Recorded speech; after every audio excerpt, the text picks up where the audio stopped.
Welcome to study for learn. আজকে আমি তোমাদের সাথে একটা গুরুত্বপূর্ণ ইতিহাসের টিকা নিয়ে আলোচনা করব, যেটা হলো রামচরিত। দেখো, এর ব্যাপারে কিভাবে সুন্দরভাবে তোমরা লিখতে পারবে সেটার ব্যাপারেই আজকে পুঙ্খানুপুঙ্খ আলোচনাটা করা হচ্ছে। তাহলে চলো আলোচনা শুরু করা যাক। পয়েন্ট আছে দেখো, রচয়িতা। এখানে কি লেখা আছে দেখো, রামচরিত কাব্যের রচয়িতা হলেন সন্ধ্যাকর নন্দী। এটা আশা করি তোমরা বুঝতে পেরেছো। এটা তোমরা সবাই জানো, এটা কিন্তু খুব গুরুত্বপূর্ণ শর্ট কোয়েশ্চেন, এটা কিন্তু মনেও রাখবে। এরপরে দেখো 2 নম্বর পয়েন্ট আছে রচনাকাল। এখানে কি বলা হয়েছে দেখে নাও।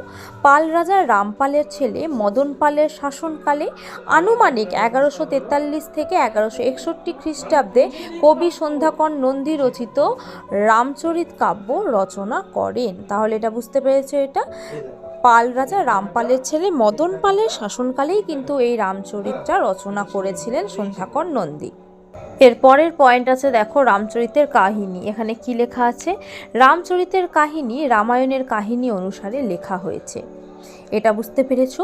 কবি সন্ধ্যাকর নন্দী রামচরিতে একই কথার দুরকম মানে করেছেন।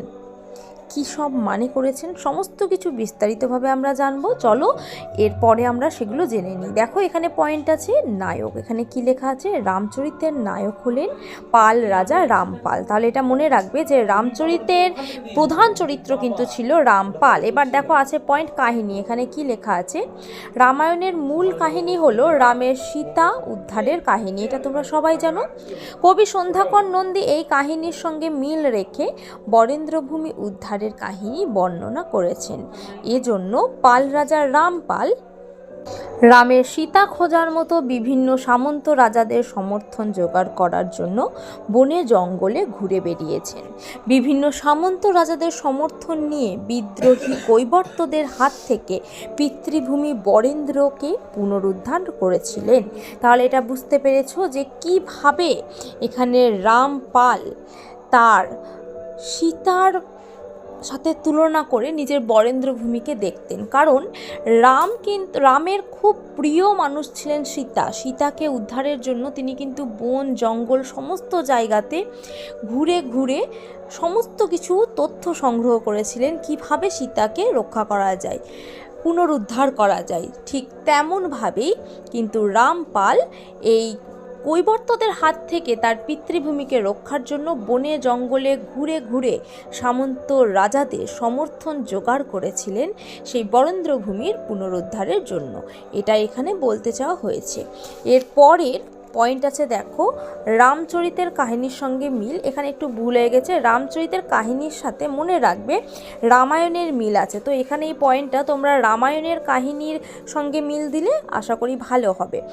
তো দেখো এখানে কি বলা হয়েছে, 1 নম্বরে আছে সন্ধ্যাকর নন্দী রামায়ণের সীতার সঙ্গে বরেন্দ্রভূমিকে এক কল্পনা করে রামচরিত লিখেছেন। যেটা আমি বললাম, রামের প্রিয় ছিলেন সীতা। তো সীতাকে উদ্ধারের জন্য তিনি যেমন বনে জঙ্গলে ঘুরে ঘুরে তাকে পুনরুদ্ধারের জন্য সমস্ত তার শক্তি বল প্রয়োগ করেছিলেন, ঠিক তেমনই রামপালও কিন্তু তার সীতার মতো বরেন্দ্রভূমিকে পুনরুদ্ধারের জন্য সমস্ত রকম প্রয়াস করেছেন। 2 নম্বরে আছে তিনি সীতার রূপ বর্ণনার মতো বরেন্দ্রভূমির ভৌগোলিক পরিবেশ, নদ নদী, ফুল ফল প্রভৃতির বর্ণনা করেছেন। দেখো আমরা সবাই জানি সীতা ছিলেন কিন্তু অসম্ভব সুন্দরী, অপরূপ সুন্দরী যাকে বলে। তো সেই সীতার রূপের সাথে কিন্তু এখানে বরেন্দ্রভূমির তুলনা করা হয়েছে, সেখানকার যেটা প্রাকৃতিক সৌন্দর্য তার তুলনা করা হয়েছে। এরপরে দেখো 3 নম্বরে আছে রামায়ণে রাম সীতাকে উদ্ধার করেছেন, রামচরিতে রামপাল বরেন্দ্রভূমি উদ্ধার করেছেন। এখানে কি বলা হয়েছে দেখো, যে রামায়ণে আমরা কি জানি, রাম স্বর্গ মর্ত এক করে কিন্তু সীতাকে উদ্ধার করেছিলেন, তাই তো? ঠিক তেমনভাবেই রামচরিতে রামপাল তার বরেন্দ্রভূমিকে, তার পিতৃভূমিকে উদ্ধার করেছিলেন কৈবর্তদের হাত থেকে। এটা এখানে বলতে চাওয়া হয়েছে যে রামের সাথেই কিন্তু রামপালের একটা অদ্ভুত মিল ছিল, যেটা কি তার সেই রামের যেমন ছিল সীতাকে উদ্ধার করার বিষয়ে, রামপালের ছিল তেমনই তার পুনরুদ্ধার করা বরেন্দ্রভূমিকে। আশা করি তোমরা এটা বুঝতে পেরেছো। আর এই ভিডিওটা তোমাদের ভালো লেগেছে, যদি এই আলোচনা ভালো লাগে, do like share and subscribe this channel. আর পাশে থাকা নোটিফিকেশান বেল আইকনটি অবশ্যই প্রেস করে দিও, যাতে করে আমার পরবর্তী সমস্ত ভিডিও তোমাদের কাছে সঠিক সময়ে পৌঁছে যায়। ধন্যবাদ।